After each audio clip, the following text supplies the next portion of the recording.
हमारे वरिष्ठ हेमाराम जी, जिनको 18 का चुनाव मैंने जिताया था, उस समय हेमाराम जी ने मुझे टेलीफोन किया कि मेरी इज्जत रखो और जो आरएलपी का उम्मीदवार है उसका फार्म उठाओ।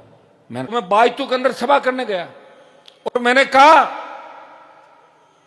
कि गुड़ा मलानी का आरएलपी का उम्मीदवार मेरा नहीं है, वो भाग गया, तो उसको एक भी वोट मत देना। वहां अपने को उस बुजुर्ग आदमी की लाज रखनी है। ऐसा कोई दूसरी पार्टी का नेता कह सकता है कि राजस्थान में किसी का औकात है क्या? बताओ मुझे 2 सीट दे दो। बाड़मेर वाले की बड़ी इच्छा थी, मैं तो एक पे ही राजी हो जाता, लेकिन वो कह रहा मैं तो एमपी बनूंगा। तो मैंने कहा एक बाड़मेर दे दो, एक नागौर दे दो, बात तय हो गई थी। लेकिन बीच में से हमारे पायलट साहब डोटासरा जी रात को बात करी कि हनुमान को कमजोर करना है और यही घेर के मार लो, बीजेपी तो अपनी है, रात को मिल लेंगे जाके बीजेपी वालों से, क्योंकि अपने पहले धंधा किया था। याद है लोगों को सरकार गहलोत की गिराने के समय कौन कौन कहां बैठा हुआ था, सब जानती राजस्थान की जनता। मुझे कहने की आवश्यकता नहीं है। ये सोशल मीडिया बयान और खबर, पहले के समय अखबार नहीं होते थे, अब तो एक क्लिक करो सारे भाषण एक साथ निकलते हैं।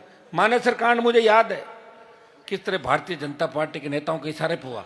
मैं भी था, मैं झूठ नहीं बोलता, लेकिन मानेसर में नहीं था। 3 विधायक अलग खड़े थे, इंदिरा जी उनमें शामिल थी।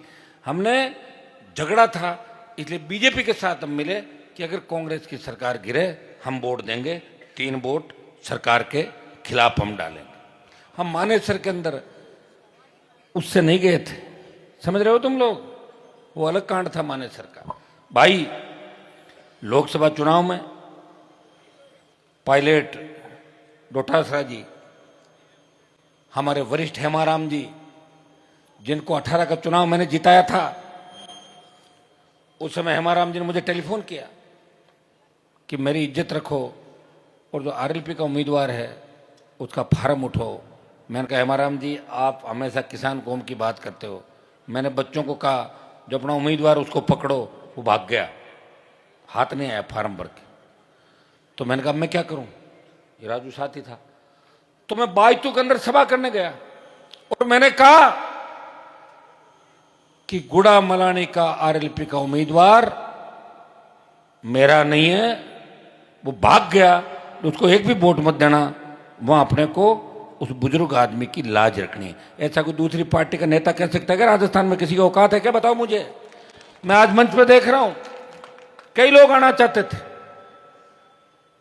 ऐसी कौन सी कांग्रेस की सरकार है? हम कांग्रेस में, कौन मानता तुम्हारे को?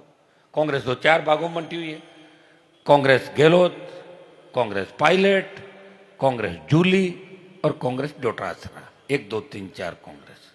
भाजपा में बीजेपी भजनलाल, दिल्ली संघ कार्यालय, 4 भाजपा। अब आप बताओ, गलती से अगर कांग्रेस के किसी नेता के साथ आपकी फोटो आ गई ना, तो 3 जने टिकट कटाने के लिए दौड़ेंगे कि पकड़ो इसको, ये उस नेता का आदमी है। कांग्रेस तो खत्म हो गई, बात मत करो कांग्रेस पार्टी की, क्योंकि अब जो नौजवान उठ रहा है राजस्थान के अंदर, और जैन जी, अब कौन सा आ रहा भाई जैन जी के बाद?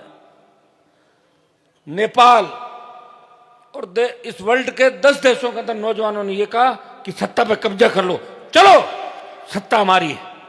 राजस्थान और इंडिया के अंदर भी ऐसा चल रहा है। अगर ये सरकारें नहीं मानी तो लोग जयपुर के अंदर घुस जाएंगे, दिल्ली की ओर कूच करेंगे और अपना अधिकार खुद ले लेंगे। ये इन किसानों के अंदर ताकत है, इन जवानों के अंदर ताकत है, और कहने की आवश्यकता नहीं।